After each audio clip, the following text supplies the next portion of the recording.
Bueno, muchísimas gracias por la invitación y eh, desafortunadamente lo hacemos a larga distancia por las condiciones que tenemos. Ojalá en un tiempo cercano pueda estar otra vez en Medellín, gozando del bello clima y comiéndome un buen chicharrón y compartir con ustedes un tiempo allá en persona, pero mientras tanto lo hacemos a larga distancia. Como dijo la profesora, soy profesor en la Universidad de Wisconsin, también en la Universidad Nacional de Colombia y en la Universidad de Erlangen en Alemania. En este dibujo sumariza un poquito, es un pequeño resumen de qué hago en el Polymer Engineering Center. Hacemos investigación en manufactura aditiva, en trabajos de fibras y en otras áreas. Hoy voy a hablar sobre orientación de fibras, largo de fibras, densidad y densidad de fibras, la microestructura de compuestos de fibras discontinuas.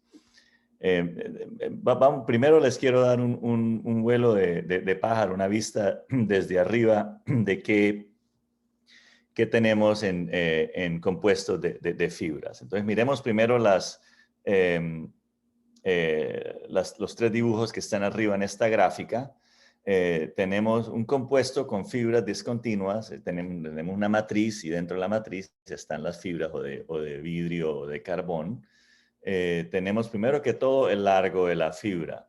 Las fibras tienen que tener cierto largo. Una fibra debería tener un largo más o menos 100 veces de grande como su diámetro. El L sobre D de una fibra debe ser alrededor de 100. Entre más larga la fibra, más alto el módulo, más alto los esfuerzos y más alto los esfuerzos de impacto. Eso es lo primero. Esas son concentraciones relativamente bajas. También tenemos la concentración de fibras, o sea, si subimos la concentración de fibras, también suben las propiedades, pero eventualmente si tenemos demasiadas fibras, el material se pone frágil. O sea, tenemos en realidad más o menos un 30% del peso de un compuesto debería ser fibras, el resto debería ser matriz. A veces subimos hasta 60%, pero si subimos más de 60% del peso, vamos a tener propiedades demasiado frágiles. El módulo siempre sube, claro, porque la fibra tiene un módulo muchísimo más alto que la matriz. Y la parte final, las fibras, como son discontinuas, las fibras se orientan durante el flujo, ¿no? Una fibra que está orientada así se va a orientar en distintas posiciones cuando se mueve. Y esa orientación de fibras va a dar un impacto grande hacia las propiedades finales. Hay varias interacciones, por ejemplo, entre las fibras. O sea, si tenemos fibras cortas, si tenemos fibras largas, si tenemos fibras cortas, se van a orientar, las fibras se orientan mucho más. Si son bien largas las fibras, la orientación va a ser mucho más pequeña. O sea, la interacción entre las fibras también es algo que va a causar un impacto. O sea, si la concentración de fibras es baja, va a haber menos interacción entre las fibras. Si la concentración de fibras es más alta, va a haber más interacción entre las fibras. Y yo les voy a hacer llegar esta presentación a los estudiantes para que lo tengan como memoria de esta presentación.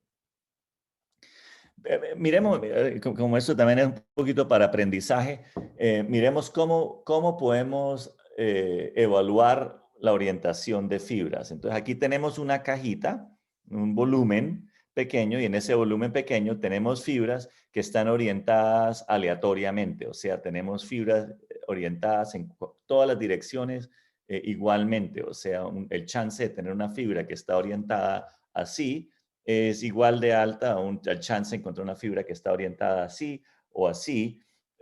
O sea, eso es aleatorio. Si una fibra es aleatoria, podemos describir, primero que todo, la fibra, la orientación de la fibra la describimos como su posición en un espacio de 3 dimensiones. O sea, una fibra se puede definir con un ángulo phi y un ángulo teta. Entonces, una fibra tiene una dirección 1, 2 o 3.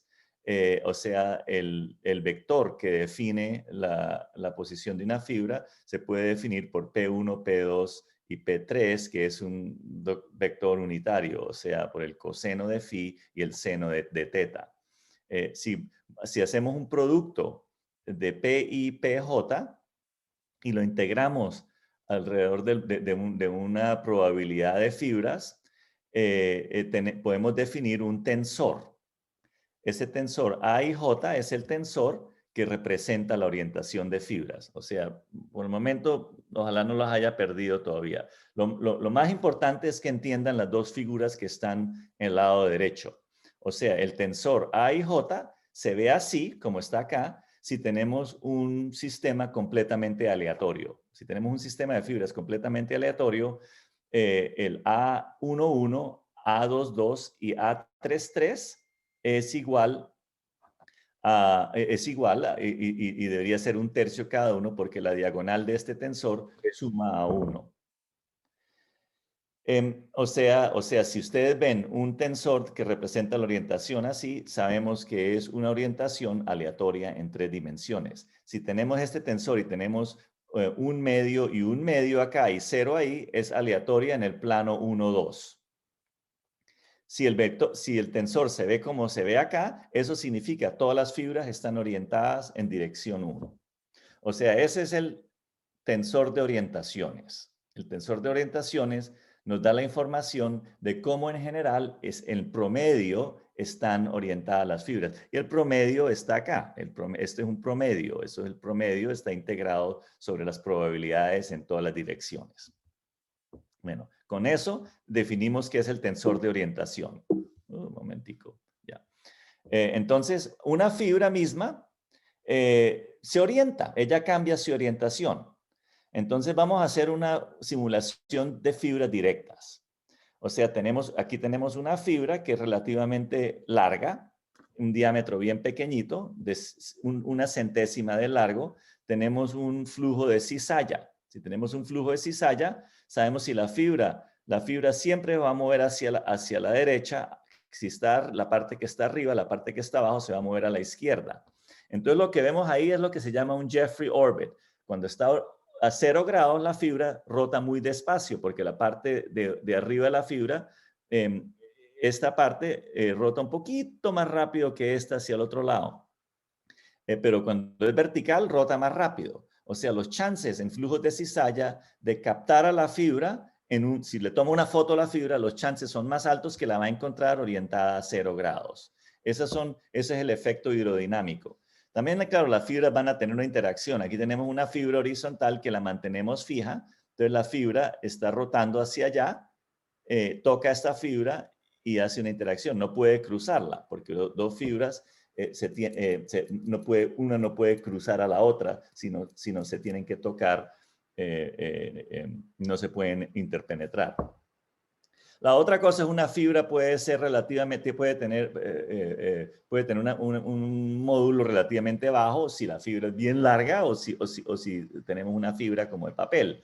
Por ejemplo, entonces esa es una fibra que está acá, es la misma órbita de Jeffrey, pero la fibra tiene posibilidades de deformarse. Todo eso lo metemos en un modelo para poder entender la orientación de fibra. Entonces tenemos aquí una caja, esta es la caja, con fibras aleatorias, así empieza, perfecto. Cada fibra individual tiene su módulo, tenemos un flujo, la parte de arriba de la caja va hacia este lado, la parte de abajo de la caja va hacia ahí. Entonces empezamos a mover los materiales, las fibras que salen de adelante entran atrás o las fibras que salen atrás entran adelante, es una condición de frontera continua. Entonces, como ven, poco a poco las fibras se están orientando en dirección de los planos de cizalla. Y cuando termina el proceso, todas las fibras se desorientaron de la dirección 3, o sea, las fibras que estaban verticales ya no están verticales porque los chances son altísimos que las vamos a encontrar horizontalmente. En el plano 2 no pasó nada, la fibra es todavía igual de orientada, o sea, toda la orientación se fue de la posición 3 a la posición 1 y tenemos ahora esta orientación de fibras. O sea, una orientación alta en los planos de cizalla. Miremos un ejemplo. ¿Cómo podemos mirar eso? Por ejemplo, aquí tenemos un ejemplo. Esto es el proceso de compresión. El proceso de compresión existe desde el año 1964. El Corvette, que es un carro hecho por General Motors, fue hecho por primera vez de fibra de vidrio en el año 1953. En el año 64 cambiaron a compresión, o sea, se hace la fibra de vidrio en placas, se mete entre un molde y se comprime y se hace así. Desde el 64 hasta ahora, el Corvette se ha hecho por compresión de poliéster no saturado y fibra de vidrio. Las fibras de vidrio son bundles o son aglomerados de fibras que miden más o menos 2,5 centímetros de largo. Por ejemplo, la parte del baúl del Volkswagen EOS es hecho por medio de compresión. Entonces, miremos, por ejemplo, el proceso cómo es. Entonces, para hacer la tapa del baúl, lo primero que hacemos es cortamos la carga de un rollo de sheet molding compound o de fibra de vidrio con poliéster, lo metemos dentro del molde, el molde lo cerramos y sacamos la tapa del baúl. Entonces, mire cómo se ve eso en realidad. Esta es la carga la cortamos, todo eso es automatizado. Esto es una fábrica de Volkswagen que queda en Portugal. Es quizás la fábrica más moderna y automatizada que existe en compresión en el mundo. Eso es parte de la carga. La carga son 3 capas, cada capa son 3 milímetros, o sea, una carga que mide 9 milímetros de grueso, y ahí se ve, eso ocupa más o menos una tercera parte del molde. Entonces el molde se abre, ahí ven el molde cómo se abre, se saca la parte, todo automatizado, como ven, hay un robot que limpia los orillos, porque los orillos, como ven, tienen un poco de fibras y de resina que salió, eso se limpia, todo eso se colecciona después y se muele para usarlo en el material, en el nuevo material. El nuevo material tiene aproximadamente 30% de material viejo molido. Entonces, limpiamos el molde está a 150 grados centígrados, el material se mete a temperatura ambiente y a esa temperatura alta, entonces el material fluye primero y luego se reticula porque es un termoestable, el poliéster no saturado es termoestable, y se reticula. Y mira, ahí ponemos la carga ocupa una tercera parte de la superficie del molde, el molde se cierra y la parte se comprime. En esa compresión, acuérdense, las fibras miden 25 milímetros de largo, o sea, todas las fibras están orientadas en el plano de la carga, pero siempre, entonces la orientación se puede definir por un solo ángulo phi, ¿no? Entonces, por ejemplo, aquí hay otro ejemplo. Entonces, tenemos la compresión por ejemplo, compresión de un Corvette.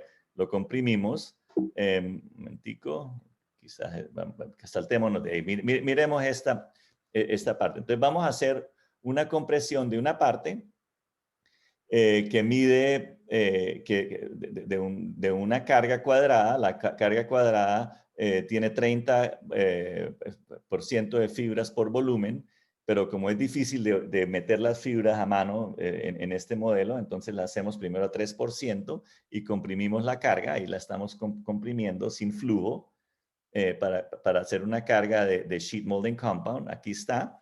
Y la orientación original son las cajitas negras. Las cajitas negras fue lo que se midió en los experimentos. Lo rojo es la orientación que tenemos en nuestra simulación de fibras. Esta es la orientación inicial. Entonces, como ven, la podemos definir sin orientación 3, porque la orientación 3 es la que es vertical y no hay ninguna fibra orientada verticalmente, o sea ahí es 0. Entonces podemos definir la orientación con un solo ángulo, phi, o 4 componentes del tensor. No es exactamente aleatorio. Si fuera completamente aleatorio, sería 0.5 y 0.5, pero como ven, hay un poquito de fibras más orientadas en dirección 1, menos en dirección más o menos 90 grados. Bueno, esa carga la metemos dentro de un molde y hacemos que fluya solo en una sola dirección, en la dirección 1. Entonces ahí la estamos comprimiendo En esa compresión pasan varias cosas. Las fibras se orientan, las fibras se tuercen un poquito y las fibras también se separan. Miren, entonces, por ejemplo, aquí vemos que hay menos fibras que en el centro. Eso es un problema en una parte. Por ejemplo, el capó, el capó del Corvette o la tapa del baúl del Volkswagen EOS tiene mucho menos fibras en los orillos, lo cual hace que esas partes son muy frágiles. Eso es lo primero que se va a dañar en una carrocería de un carro hecho a compresión son los orillos porque tienen mucho menos fibras. Y este es el resultado. Entonces, si tenemos una cobertura de 50% del molde, el experimento son los puntos negros, la simulación mecanística, la que les mostré, son las barras rojas, y la línea azul es un modelo continuo de Folger y Tucker. Tucker fue mi profesor de doctorado, donde saqué mi doctorado en el año 87. Pero como ven, si el molde está 50% lleno, hay más deformación, la carga mide el doble del grosor de la parte. Si el molde está lleno 66%, la carga mide 1.5 del grosor de la parte final. Menos orientación, más orientación, y como ven el modelo funciona, nuestro modelo mecanístico también funciona, igual todos los experimentos, los 3 métodos terminan bien. Y como aquí ven la orientación, esta es la orientación representada en medida, o sea, si uno toma medidas de fibras desde menos 90 hasta más 90 grados, ven que la mayoría de las fibras están orientadas a 0 grados, que es la dirección 1, 90 grados es la dirección 2, y aquí se ve 0.72 y 0.277 es el tensor de orientación. O sea, solamente mirando estos números se ve cómo se orienta la fibra. Si el molde es un poquito más, hay un poquito menos flujo, entonces vemos que la orientación es un poquito menos en la dirección 1 y un poquito más en la dirección 2. Aquí en inyección, que es otro proceso, el proceso de inyección, tenemos algo muy parecido, ¿no? O sea, ahí el material fluye en el molde, el material se solidifica y hay un flujo, o sea, el material fluye en esta dirección, aquí no hay movimiento, o sea, hay algo que se llama el flujo de fuente, ¿no? Fountain flow effect. Ese flujo de fuente, lo primero que pasa es dentro del molde las fibras se orientan perpendicular al flujo. Y cuando llega a la fuente, la fibra se tira y se orienta en dirección del flujo. O sea, aquí está perpendicular al flujo, aquí la fibra se orienta en vertical al flujo porque una fibra se mueve en esta dirección. Entonces, si miramos una parte en una placa en realidad tiene un centro donde el flujo es orientado perpendicular, donde las fibras se orientan perpendicular al flujo, y en los orillos la fibra se orienta en dirección del flujo y las capas están separadas por fibras aleatorias.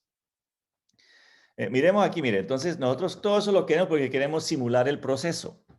Esto es una simulación de Moldex 3D. Esta es la placa que hicimos, entonces miramos posiciones 1, 2 y 3, por ejemplo, o miramos cada uno de estas partes aquí para ver, por ejemplo, cuál es la concentración de fibras o cuál es la orientación de fibras.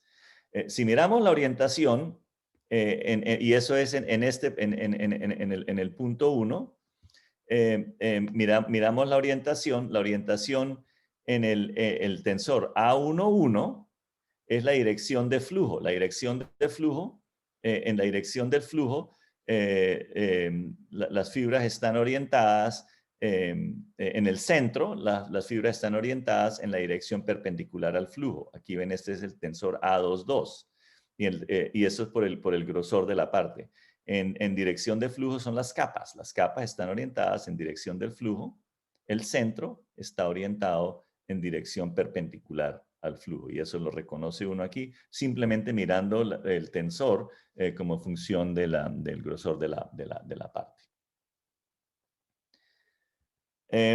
Y esas son medidas que se hizo y varios métodos para medir, y eso lo pueden, al final les voy a dar una referencia para los que quieran leerlo. Esto es aquí se ve una placa, por ejemplo, tenemos posición 1, es en la parte cerca al orillo, y en la parte cerca del orillo abajo, ahí las fibras están orientadas en dirección del flujo, y el centro, la dirección está orientada perpendicular al flujo. Ahí ven la orientación de fibras. O sea, se puede medir. Todo eso son medidas hechas con micro CT. Aquí pueden ver varias cosas, posición 1, 2 y 3. Si hay 5%, 10% de fibras, 20%, 30, 40, 50 y 60% de fibras, la concentración de fibras va a cambiar la orientación, pero siempre se va a ver un tipo de orientación que es como la que les describí, en el centro de la parte, perpendicular al flujo, en los orillos arriba y abajo, en dirección del flujo. Ahora regresemos y miremos otra vez la compresión de la carga. Entonces estamos mirando la carga 30% por volumen y vamos a comprimirla desde arriba. Alrededor de la carga hay una cajita. La cajita es el balance de volumen. Entonces mire lo que está pasando. La matriz se está separando de las fibras. Entonces tenemos un orillo bien grande. Las fibras se orientaron, ahí definitivamente hay una orientación, pero vemos un orillo bien grande donde no hay fibras, hay cierta área donde hay muy pocas fibras y eventualmente tenemos la concentración de fibras en el centro, que eso es un problema y es un problema que no se ha resuelto todavía. Esas son las mentes de ustedes que están oyendo ahorita que eventualmente pueden decir, bueno, ¿cómo podemos solucionar ese problema? Es un problema que no está resuelto todavía, es un problema que existe en la industria automotriz o las compañías que hacen componentes para carros. La otra cosa es, miremos la concentración de fibras en distintas partes, posición 1, 2 y 3, aquí están 1, 2 y 3, con 20% de fibras y con 40% de fibras por peso. Y vemos que, y esto es hecho, medido en dos formas distintas, también para cómo se mide todo eso, ¿no? Eso es un área, eso fue el área de investigación de la tesis doctoral de Sebastián Gómez, que él ahora trabaja para 3M. Entonces, él midió eso dos veces, cogió una placa y en posiciones 1, 2 y 3, cortó pedacitos y quitó parte de la superficie, la raspó, quemó esa raspa, y lo que queda es fibra. El vidrio no se quema. Luego cortó otro poquito y poco a poco empezó a medir la concentración de las fibras como función del grosor de la parte. Eso también lo midió usando micro CT, tomografía, computación de tomografía, computer tomography, no sé cómo se llama eso en español. Y ahí se ve los dos métodos de medir concentración de fibras funciona bien. O sea, podemos usar micro CT y software como Digimat y otra software, Volume Graphics, para evaluar los sistemas. Y ahí se ve el efecto en posición y el efecto en concentración de fibras. O sea, el volumen de fibras no va a ser constante. Mira, ahí vemos, todo debería ser 1 y vemos que en el centro, en el puro centro hay 50% más de fibras de lo que deberían haber. Es por una migración. Si miramos el promedio de concentración de fibras en todas estas partes acá, tenemos la parte simétrica. Entonces aquí, este es el gate, la entrada al molde que está acá. Entonces miramos solo la mitad y aquí tomamos 5 placas. Este es el promedio de 5 placas por 2, o sea, el promedio de 10 cosas diferentes. Y aquí se ve la concentración de fibra es mucho más alta aquí con pocas fibras y va cambiando entre más fibras hay, pero mire, los rojos son 20% más fibras, lo verde son 10% menos fibras de lo que debería haber. O sea, hay un cambio de concentración de fibras, lo cual va a cambiar las propiedades del material. O sea, todo eso va a afectar los esfuerzos, el módulo de una parte, etcétera. O sea, no solo la orientación cambia el sistema, sino también la concentración de fibras. Entonces, miremos, por ejemplo, la placa. Ahí medimos nosotros en posición 1 de la placa, medimos la orientación está acá. Como vemos, las fibras están orientadas aquí. Este es A11 en el, o sea, dirección del flujo. Las fibras están orientadas en dirección del flujo en los orillos y están orientadas en dirección perpendicular al flujo en A22 en esta dirección. Y hay muy pocas fibras orientadas en la dirección 3, ahí se ve. Entonces, estos suman a 1. En cada posición esto debe sumar a 1. Y esta es la concentración. Aquí en el lado derecho está el micro CT del sistema. Entonces, cuando la cajita se va moviendo, ahí sabemos dónde es el dibujo del micro CT. Ahí se ve, mira, ahí cambia la orientación. Miren el micro CT y mira, ahí cambia la orientación en dirección perpendicular al flujo. Y ahí sigue otra vez, está en dirección del flujo mismo. O sea, se puede, muchas cosas, es difícil de mirar orientación, de mirar concentración, o sea, tenemos que buscar imágenes, formas de generar imágenes donde podemos entender y captar qué es lo que ocurre en una parte. La otra cosa, ya les había dicho, una fibra entre más larga, más transmite los esfuerzos. O sea, usted lo que quiere hacer es transmitir los esfuerzos de la matriz, de la poliamida, del polipropileno, hacia la fibra. Y si la fibra es bien cortica, no va a haber ninguna transmisión de propiedades. Pero entre más larga la fibra, se transmiten las propiedades relativamente bien. O sea, aquí más o menos el área rosada es donde uno quisiera estar. El problema es, como tenemos fibras que miden 10 micrómetros a 20 micrómetros de diámetro y miden 1 o 2 milímetros de largo, esas fibras se van a partir y se van a desbaratar y ese es el problema, el daño de fibras, la atrición de las fibras. Entonces, al final, por ejemplo, es un ejemplo. Entonces, concentrémonos un poquito en esta gráfica. Tenemos fibras que empiezan de 15 milímetros de largo. Esas son las fibras de Stamax, es un polipropileno hecho por Sabic, una compañía química. Ellos venden los pellets o los granulados que miden 15 milímetros de largo. O sea, todas las fibras tienen 15 milímetros de largo para empezar. Y al final moldeamos una placa, la misma placa que les mostré antes, empezando con 15 milímetros de largo. Casi todas las fibras, mire, van a estar bien corticas. El promedio el número de fibras es 1.29 milímetros y en peso son 2.13 milímetros. O sea, sabemos que en este caso, esta es la distribución cumulativa, o sea, la integral de esta distribución es la línea roja. Sabemos que donde es 0.5, la distribución cumulativa, ese es el largo. Ese es el largo de la fibra. Eso significa que 50% de las fibras miden más de 1.81 milímetros de largo y la otra mitad mide menos de 0.81 milímetros de largo. Eso es una distribución de largo de fibras. Entonces, mi estudiante Abraham Bechara, que graduado de la Universidad Nacional, es estudiante graduado, saca su doctorado en mayo, él midió dónde se rompe una fibra. Entonces él hizo un pequeño experimento y mirando bajo el microscopio, esta fibra mide 20 micrómetros de diámetro. Entonces él midió a qué radio de curvatura se desbarata, se daña la fibra. Entonces él hizo una distribución. Mira, aquí se ve. Entonces el sistema está...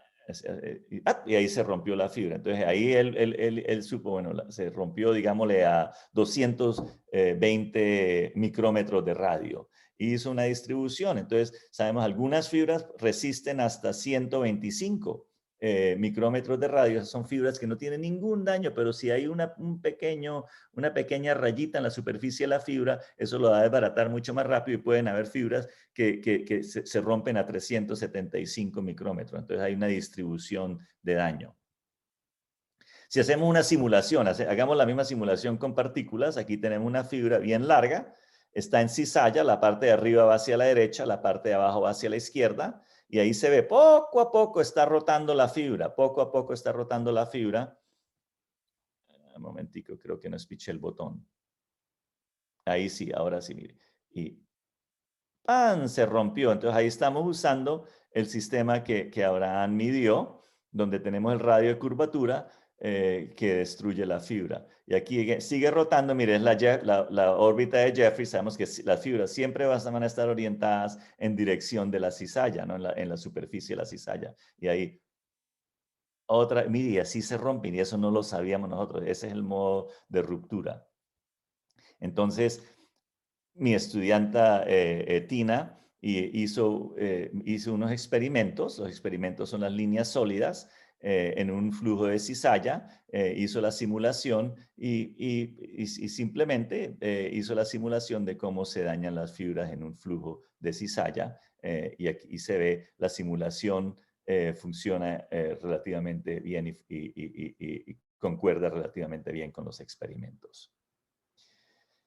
Entonces, desarrollamos un modelo continuo, un modelo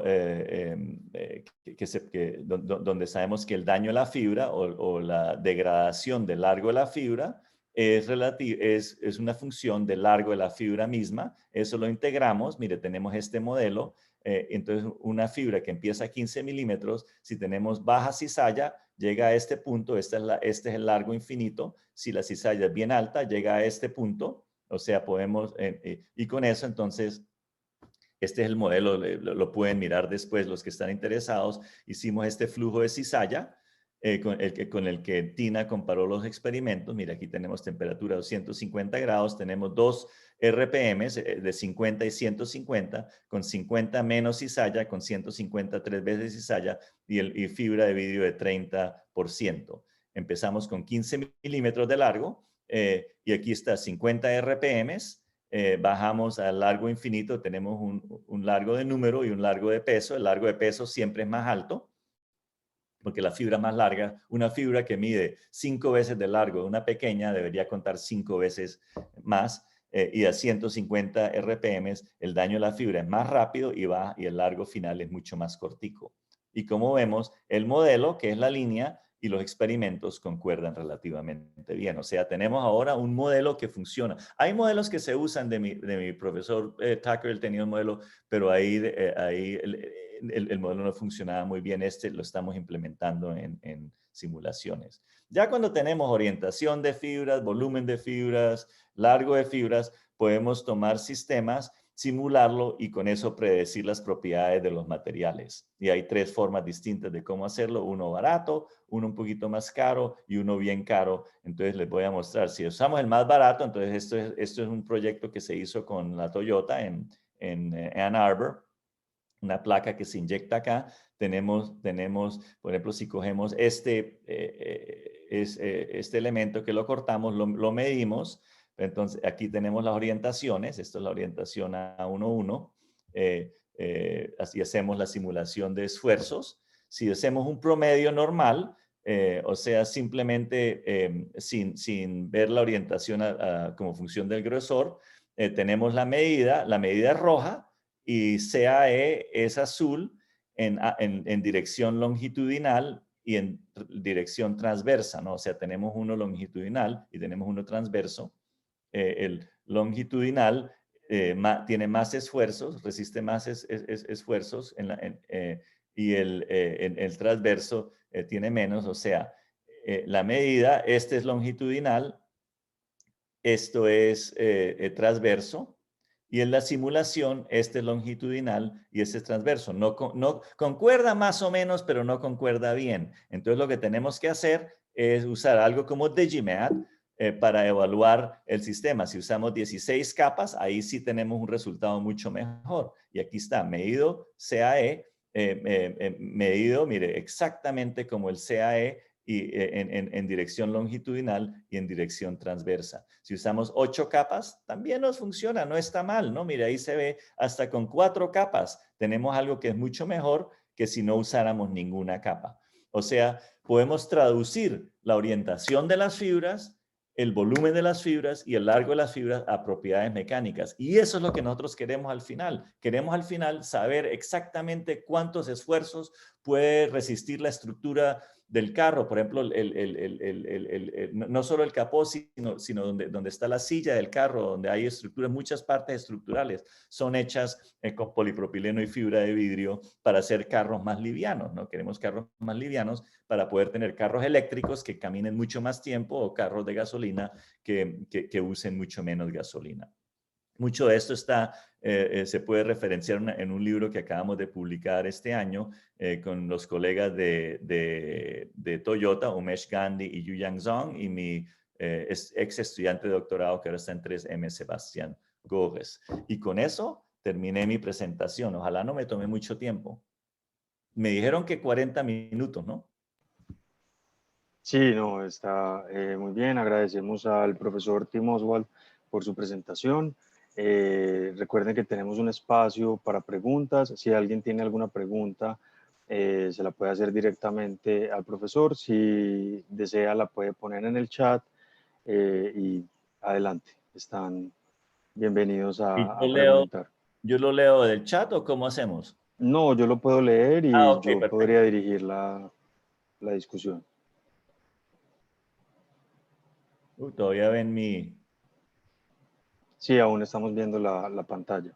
No, no importa, eso es otra, eso es un curso que di ayer.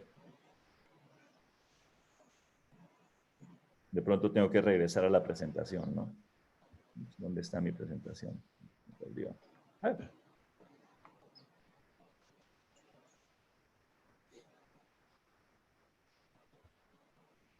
Ok, yo tengo una pregunta. Eh, Definitivamente, digamos que está hay mucho trabajo para hacer aún en el tema de modelación del comportamiento de las fibras en materiales compuestos con matriz polimérica, eh, tamaño de fibra, condiciones de flujo. Hay muchas cosas que aún están por hacer, como se ve reflejado en todos estos trabajos, pero también ahora, digamos que empezó a surgir una gran tendencia en el uso y la sustitución de estas fibras sintéticas, fibras como las que mostró, fibras de vidrio, fibras de carbono, pero ahora hay muchas fibras como fibras naturales que ahora están siendo implementadas en este tipo de aplicaciones. Hace un poco vimos una intervención de alguien de Renault que dijo que estaban implementando fibras naturales con algunas matrices como ABS, algunos copolímeros, etcétera.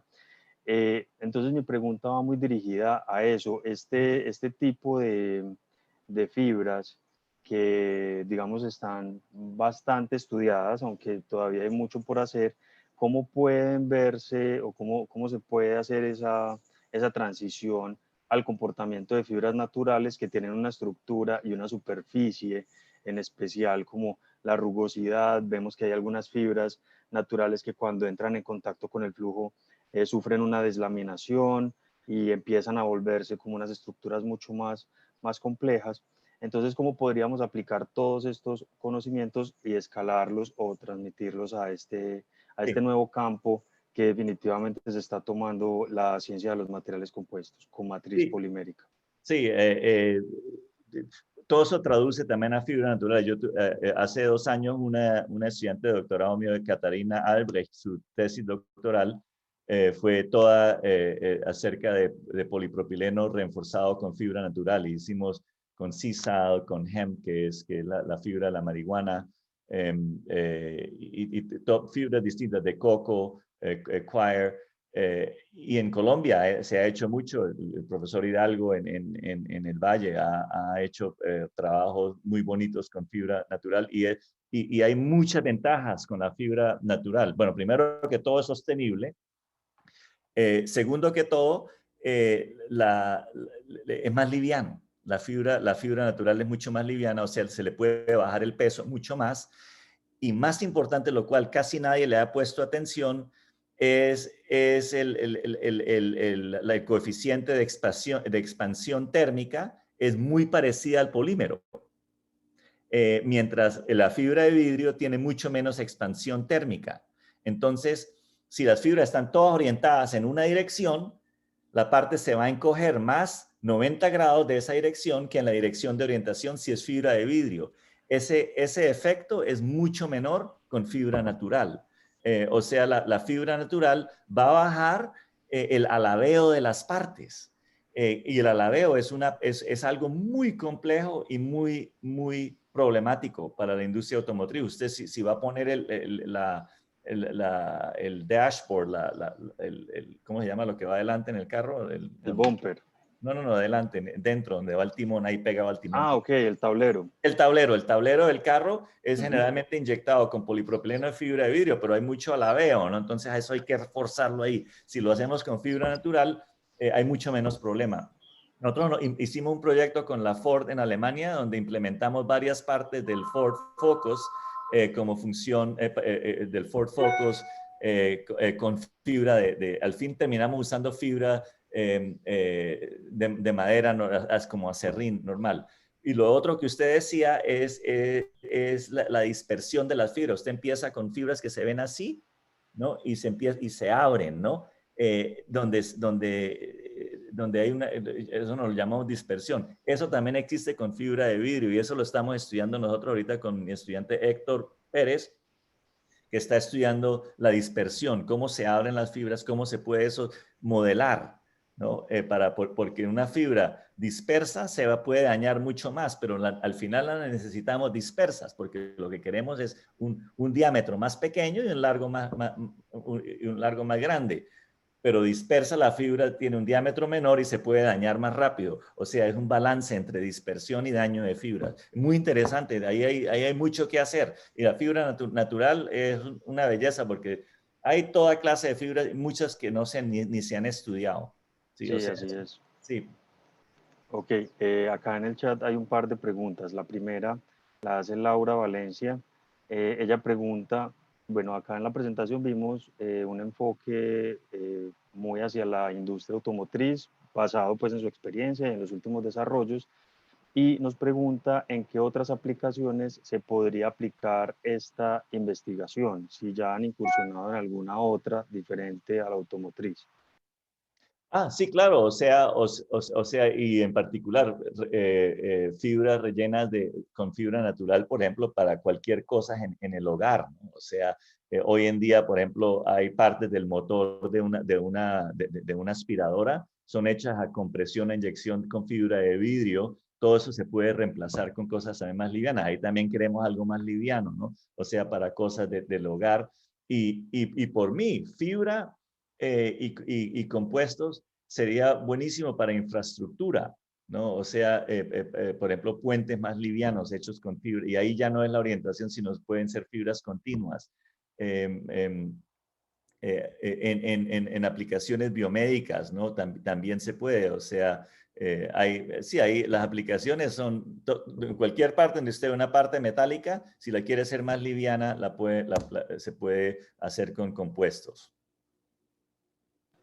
Ok, muchas gracias a Laura por su pregunta. Gracias, profe Tim, por la respuesta. Por acá tenemos otra pregunta de otra Laura. Dice, buenos días, excelente presentación. La duda está enfocada a el recubrimiento de fibras individuales. Si de pronto han probado recubrir fibras individuales con otros materiales para evitar lo que mencionaba en la presentación sobre el daño que se presenta por la rotación de las mismas. Sí, o sea, el problema es costo, ¿no? Entonces, por ejemplo, lo que hace SABEC, ellos cogen las fibras y cogen como 100 fibras completamente juntas, que miden más o menos 1 milímetro de diámetro, las recubren con cera, y cogen como un alambre y lo recubren con polipropileno y ahí cortan 15 milímetros de largo los pellets. Y la cera hace de tal forma que se demoran las fibras en separarse, que no se dañan muy rápido y eventualmente se separan ya al final del flujo. O sea, como digo, es un balance entre daño de fibra y dispersión del grupo de fibras. Pero recubrirlas con otras cosas, como por ejemplo hacerlas más fuertes con algo, con plasma y cosas así, sería muy costoso. No, eso tiene que ser barato, ¿no? O sea, una libra de este material no puede valer más de 5,000 pesos. Y si se le hace más, tendríamos una libra de material, valdría mucho más, se subiría el costo por 10 veces. Claro. Profe, hay otra pregunta por parte del asistente Santiago Campuzano Medina. Dice, profesor Tim, muy interesante la presentación y su pregunta está relacionada a cómo dentro del proceso de sheet molding compound buscado solucionar el problema de la pérdida de fibras de refuerzo en las orillas de las piezas, que usted mencionaba en la presentación, que es un problema que aún se sigue presentando en la industria durante este proceso de manufactura. Sí, buena, muy buena la pregunta y es la pregunta del millón, ¿no? O sea, si usted mira partes hechas a compresión, si usted mira el Volkswagen EOS y un Volkswagen EOS que tiene 6, 7 años, usted va a ver que el orillo del capó se está empezando a desmoronar, que es, claro, un carro tan bonito pero claro, muchas de esas partes están escondidas, pero se ve. Sí, una forma de solución es quizás como yo digo, el uso del martillo, ¿no? A la fuerza. Entonces lo que hacemos es ponemos fibras continuas en los orillos del molde. Entonces cuando se llena, al final hay como un marco alrededor que lo refuerza, sube un poquito el costo y pone un poquito de alabeo, ¿no? Porque eso se va a encoger mucho menos en la dirección del marco. Entonces hay ciertos problemas, pero eso es quizás una solución que quizás funcione, pero no se ha hecho todo. O sea, eso es experimental en Volkswagen, en BMW, que hacen mucho con fibras, y también en Toyota. Se está en investigación, por lo menos, metiendo tapes, ¿no? Como cintas con fibras continuas en partes del molde para que fluya encima y cuando se reticule todo junto. Pero sí, una solución con eso sería eh, interesante. Es la pregunta del millón, sí. Y eso es también en inyección. En inyección también tenemos mucha distribución de contenido de fibras. Hay un par de preguntas en el chat enfocadas al tipo de avances o el tipo de tendencias que van a seguir. ¿Cómo es el control de parámetros? O no sé si ya se ha estudiado.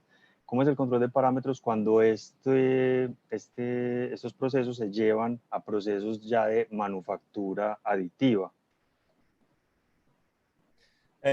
Sí, hay un área en manufactura aditiva donde se están empezando a usar fibras continuas y discontinuas. Es un área de investigación. Bueno, ciertas partes no son de investigación porque Markforged es una compañía que ya hace productos con fibras continuas, pero todavía es un área que tiene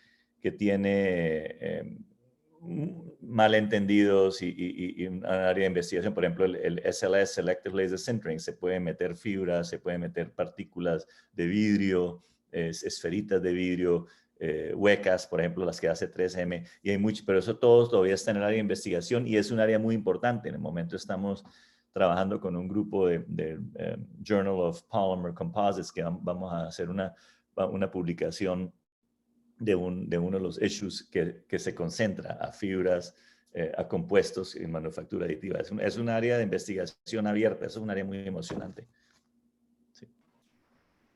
Ok, y nuevamente la misma persona, Ángela, la que nos hace la pregunta de manufactura aditiva, nos pregunta si la investigación en este campo se seguirá moviendo entonces hacia el trabajo con fibras naturales o definitivamente las fibras sintéticas ya conocidas están muy posicionadas y no se pueden de alguna forma reemplazar o sustituir con estas nuevas fibras.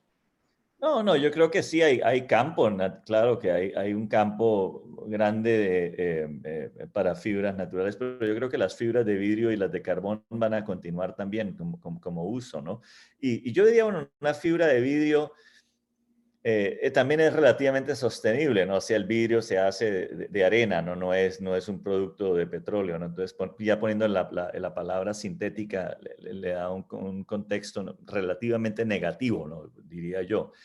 Pero para muchas cosas, sí, la fibra natural, si se puede usar fibra natural, hagámoslo, ¿no? Más liviano y menos problemas con alabeo. Hay otros problemas que vienen.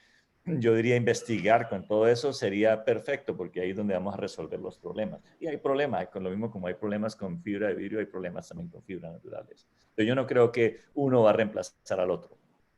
Ok, son más como un complemento y pues una oportunidad para desarrollar entonces nuevos materiales. Laura Valencia nos pregunta, desde nuestro grupo de investigación que trabajan con membranas de nanofibras para filtración, no han logrado encontrar metodologías para realizar ensayos mecánicos, metodologías claras.